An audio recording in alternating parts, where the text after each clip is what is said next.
"There aren't many good judges," said Shahryar. "I know another story about a judge," said Scheherazade. "A judge and a dwarf. It's very funny, but there's no time." "Yes, there's time. I'll give you another night."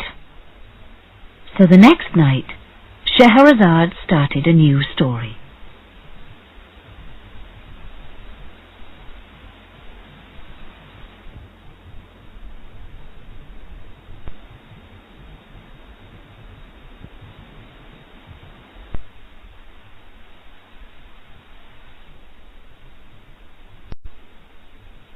Chapter 6. The Dwarf of Basra. A man lived in the city of Basra and sold fish. One night the fish seller met a dwarf in the street. The fish seller liked funny stories, and the dwarf knew a lot of good stories. So the fish seller invited him to his house for dinner. "My wife is cooking a big fish tonight," he said. "Come and eat it with us." The dwarf was hungry, and the fish was good. The fish seller's wife gave him more and more food. "You're only a little man," she said. "You have to eat a lot of food, then you'll be big." Her husband laughed and hit the dwarf on the back. He did this in a friendly way, but the dwarf had a lot of food in his mouth. A large piece of fish went down the wrong way inside him. The dwarf felt very ill. He couldn't speak, and his face turned first red, then blue. He fell onto the floor and didn't move. The fish seller was afraid. "The dwarf is dead," he thought. "I don't want a dead man in my house. It was an accident, but there will be questions. The people will take me to the judge. What will the judge say? What will happen to me?" "Let's get the dwarf out of our house," said his wife. The fish seller thought. Then he carried the dwarf outside. A doctor lived across the road on the first floor. The fish seller climbed the doctor's stairs and sat the dwarf down outside his door. Then he made a loud noise and ran away. The doctor opened his door quickly. But when he did this, the door hit the dwarf hard. The dwarf fell down to the bottom of the stairs. The doctor ran downstairs after him, but the dwarf didn't move. "This little man is dead," he said.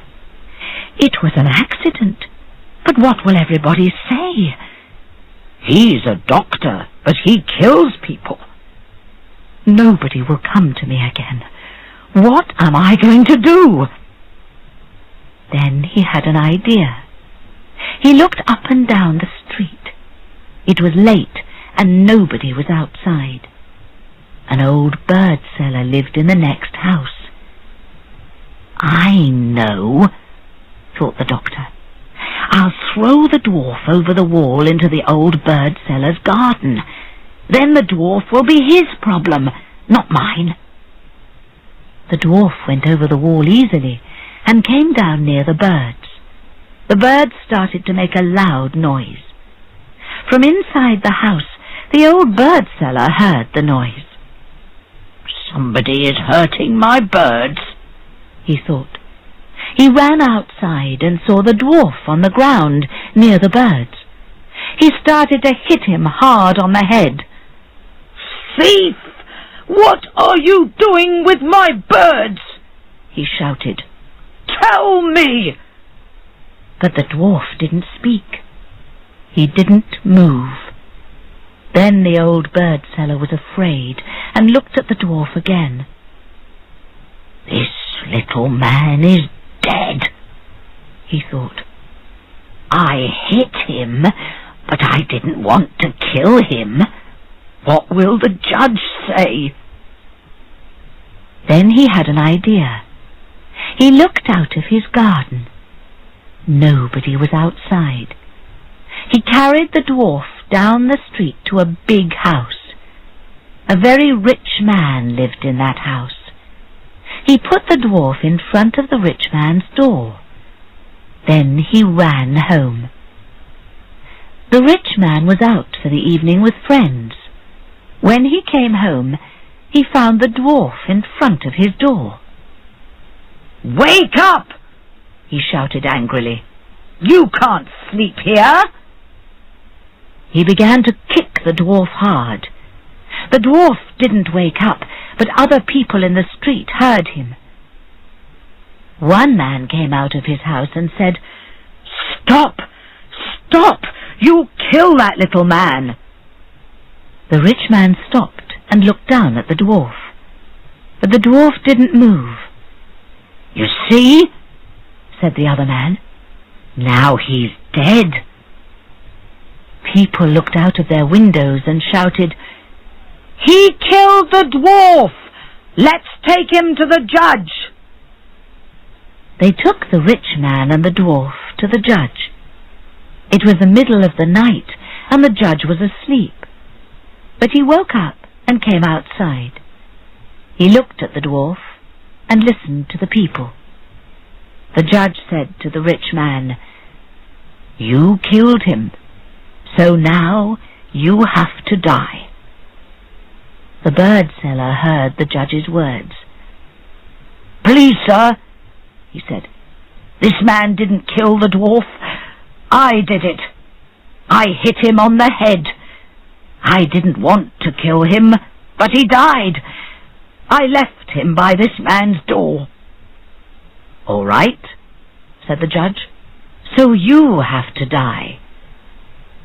When he heard this, the doctor thought, "I don't like this old bird seller, but he can't die. I did it, not him." "Wait," said the doctor. "The old man didn't kill the dwarf. I killed him. I opened my door too quickly and pushed the dwarf down the stairs. Then I threw him into the old bird seller's garden."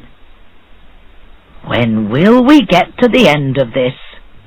asked the judge. "So you have to die." "No, no," said the fish seller. "I killed the dwarf. It was an accident, but I was afraid. I put him in front of the doctor's door. Some food went down the wrong way inside him and I hit him. I'll show you." The fish seller hit the dwarf on the back. But when he did this, a large piece of fish jumped out of the dwarf's mouth. The dwarf opened his eyes. He wasn't dead. "What happened?" he said. "Where am I?" Then the judge spoke for the last time. "The dwarf isn't dead," he said, "so nobody has to die. But you kicked and hit this little man. Each man will pay him 50 gold pieces. Now go home and be kinder in future." Shahrazad's next story was long, and she told it for 2 nights. The Sultan couldn't kill her. He had to hear the end of the story first.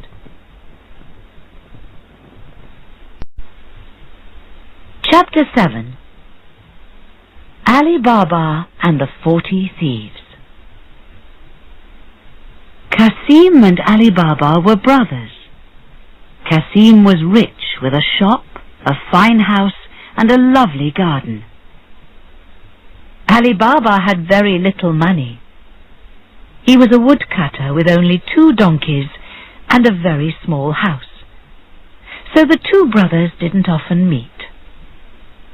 One day, Ali Baba wanted to cut wood. He took his 2 donkeys and walked a long way. He came to a mountain. There were a lot of good trees at the bottom of the mountain. But suddenly he heard the sound of horses. To Ali Baba, the sound meant only one thing: thieves. Quickly he pushed his donkeys away and climbed a tree. Ali Baba was right. They were thieves, 40 thieves. They stopped near Ali Baba's tree and got down from their horses. Ali Baba was very afraid, but the thieves didn't see him. The first thief went to the mountain.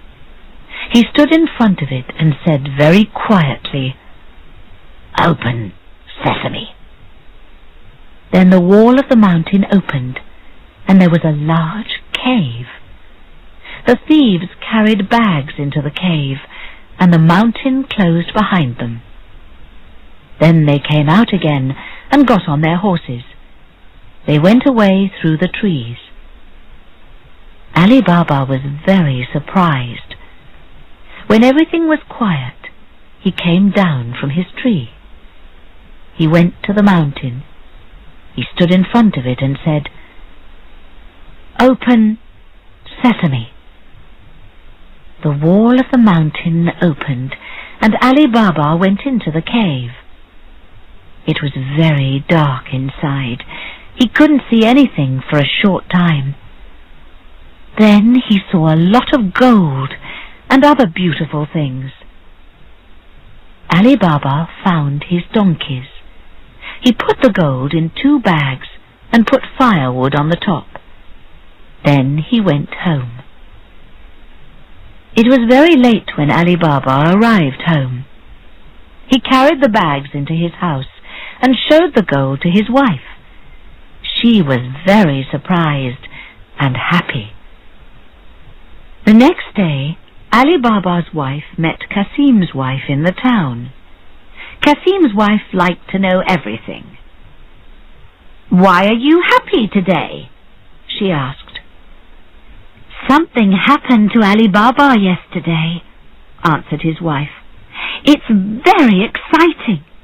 Now we're going to be rich." Kasim's wife went home and told her husband about Ali Baba. Kasim went to Ali Baba's house. "Brother, my wife says you're going to be rich," he said. "Please tell me, how did it happen?" Ali Baba said nothing, but Kasim asked again and again. In the end, Ali Baba told his brother about the cave in the mountain. Next morning, Kasim left home early and took 20 donkeys with him.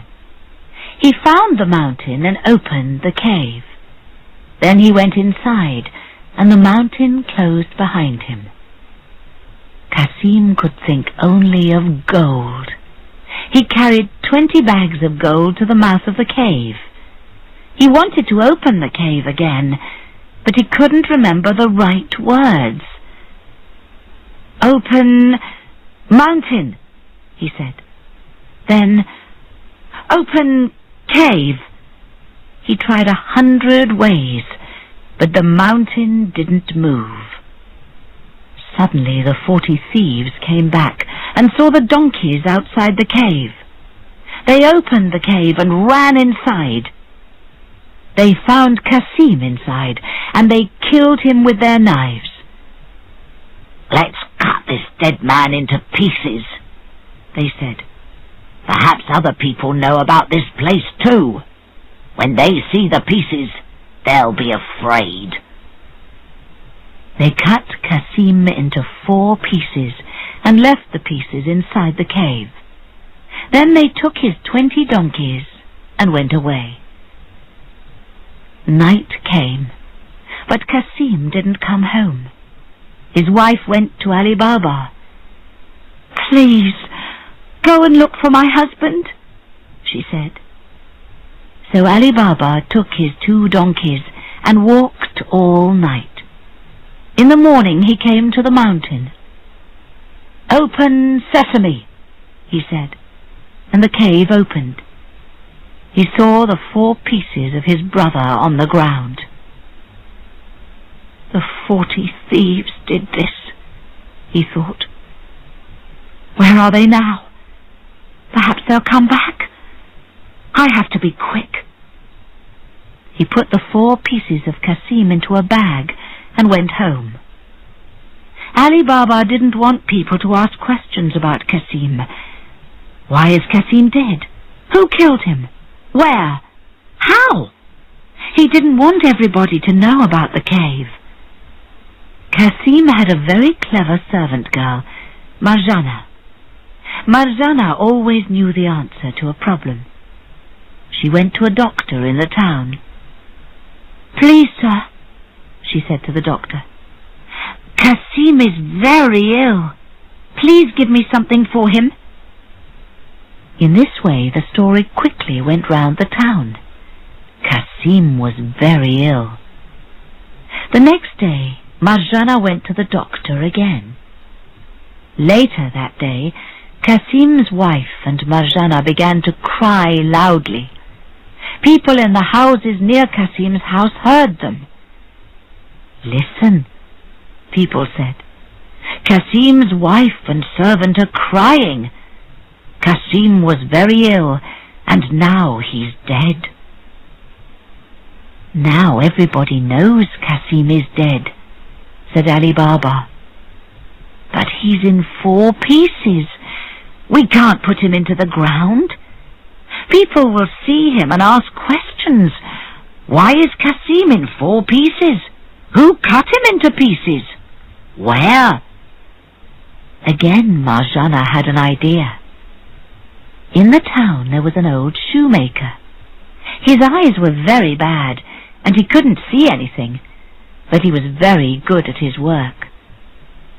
Marjana went to his house and gave the old man some gold.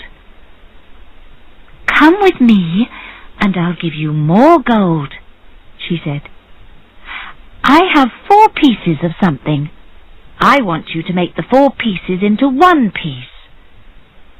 She gave him the 4 pieces of Kasim. The old man worked hard all night. In the morning, Kasim was in 1 piece again, and they put him into the ground. Ali Baba and his wife and children moved into Kasim's house with Kasim's wife and Marjana. They lived happily for a time. But the story didn't end there. Other people weren't very happy. The 40 Thieves. Chapter 8. The End of the 40 Thieves.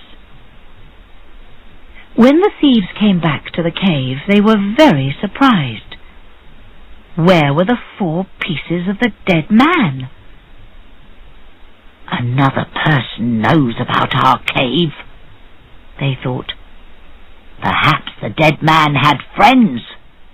But who was the dead man? We killed him before we could ask him." "I have an idea," said one thief. "I'll go into the town and ask some questions. Perhaps somebody will remember a dead man in 4 pieces." The thief went into the town. He asked a lot of questions, but he didn't learn anything. Then he came to the shop of the old shoemaker. He watched the old man at work. "Your work is very good, old man," said the thief. "Yes," said the shoemaker. "I can make everything. Last week I made 4 pieces of a dead man into 1 piece." "Really?" said the thief. "That's very interesting. Who was this dead man? Where did he live?" "I don't know," answered the shoemaker. "A girl came here and took me to a house. I did my work there." "Take this gold," said the thief. "Can you remember the way to the house?" The old shoemaker took the thief through the streets and stopped outside Kasim's door.